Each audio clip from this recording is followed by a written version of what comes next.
никени буза турган нерсе бул талак. Талак берүү укугу аялга берилген эмес, эркекке берилген. Динибизде эркекке берген. Эркекке үй бүлөнү башкаруу укугун да берген Аллах Таала. Неге?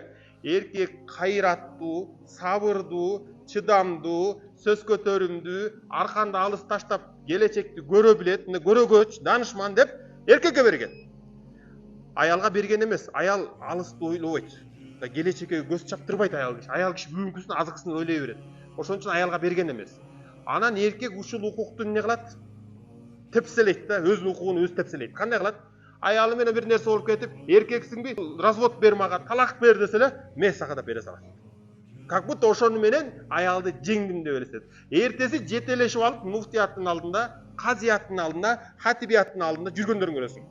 Биз кече ачуубуз менен талак берип алды, талак бер десем бере салды деп, талакты бердиртип аланан кыйналып, ортодо балдар бар, кайра жашашыбыз керек деп жүргөндөр бар да. Тууган эркектер талак бербеңиз. Сизде укук. Аял киши ачуусу менен айта берет, ошол жерде ал эмоциясы менен айта берет. Аял айтат, кайтат. Эркек үй бүлөнү сакташ укугун эркекке берген да, сен чыдамдысың, сабырдысың. Сиз чыдап коюңуз, анча сөзүнө маани бербеңиз, терикпеңиз. Талак бербеңиз. Эмне болгоңду да, кандай болгоңду да бербей туруңуз. Эгер жашоо үй бүлө такыр болбой калса, бергенге жетишесиз.